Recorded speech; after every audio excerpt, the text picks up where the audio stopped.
Perkenalkan, nama saya Kevin Clinton Gultom dengan NIM 034. Di sini saya akan menjelaskan suatu program yang diberikan oleh Vavatur.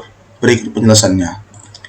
Di dalam program ini terdapat include Stream yang berfungsi sebagai menggunakan cout dan cin atau input dan output. Yang kedua ada strings, include strings yang digunakan untuk tipe data strings using namespace std supaya tidak perlu menulis std cout, cukup dengan coutnya saja. Baru kita masuk ke fungsi rata-rata. Float hitung harga float A, float B, float C, return A plus B plus C bagi 3. Ini membuat fungsi bernama hitung rata. Baru parameter 3, nilai A, B, C, mengembalikan nilai rata-rata A tambah B tambah C bagi 3. Kemudian ada membuat struk untuk mahasiswa. Struk mahasiswa, strings, nama, float tugas, float TS, UAS, rata-rata dan grade. Berfungsi sebagai kalau struk mahasiswa digunakan untuk menyimpan satu data mahasiswa. Sedangkan seperti float nama itu digunakan untuk menampilkan nama mahasiswa, tugas untuk menampilkan nilai tugas, UAS untuk menampilkan nilai UAS, float rata-rata untuk menghitung rata-rata dari nilai tersebut, grade untuk menentukan jika nanti ada nilai yang keluar. Contoh, grade A, B, dan C sampai E. Kemudian kita masuk ke char hitung tentukan rate. Jadi ini berfungsi sebagai mengembalikan huruf nilai yang berdasarkan angka.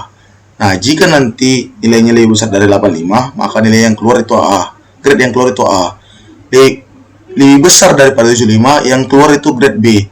Lebih besar dari 65, yang keluar itu grade C. Sedangkan lebih besar dari 55 keluar D. Dan juga terakhir nanti di bawah 55 di bawah 55 akan keluar grade E. Kemudian ada void.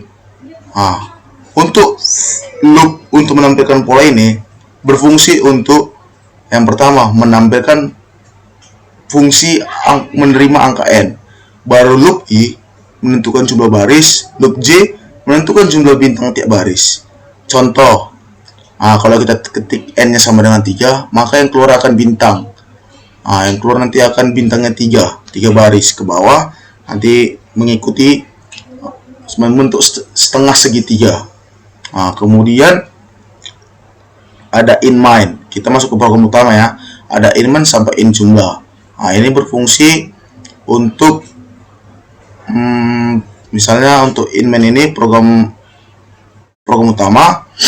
Baru untuk in pilihan sampai in jumlah itu berfungsi untuk menyimpan menu yang dipilih user, maksimal mahasiswa 100 orang, array untuk menyimpan 100 data mahasiswa, jumlah mahasiswa yang diinput.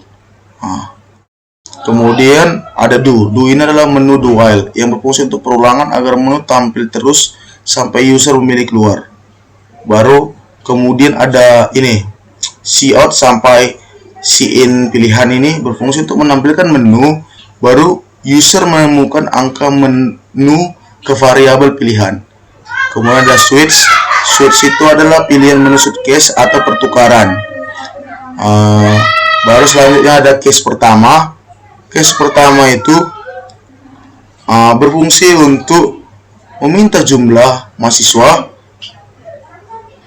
Baru loop untuk di input setiap mahasiswa. Contoh input tadi kan ada float nama, nilai tugas, nilai UAS itu dari untuk menginput nama, nilai tugas, dan UTS UAS. Baru menghitung rata-rata yang tadi nilai itu, baru untuk menentukan grade. Tentukan grade misalnya yang tadi itu kan ada yang nilai di bawah 85, di atas 85 maka keluar nilai A. Begitu selanjutnya yang tadi saya bahas. Kemudian masuk ke case kedua. Case kedua itu berfungsi untuk menampilkan seluruh data mahasiswa yang sudah diinput. Masuk ke case 3 itu berfungsi sebagai input tinggi pola dan memiliki fungsi tampilan pola. Baru masuk ke case 4. Case 4 itu adalah keluaran dari program tersebut lah, atau akhiran atau untuk mengakhiri sebuah program dalam suatu case. Nah, baru masuk ke default. Default itu jika pilihan salah, maka yang keluar akan pilihan tidak valid gitu. Nah, baru yang terakhir ada do while. Perulangan berhenti jika jumlah user memilih 4 keluar. Baru yang terakhir ada return. Return itu adalah akhiran dalam suatu program. Nah, begitulah penjelasan dari saya. Sekiranya Pak Fatur memaafkan jika ada salah kata saya atau ada suara yang kurang mengganggu dalam suatu video tersebut. Sekianlah presentasi yang saya berikan dalam bentuk video. Terima kasih.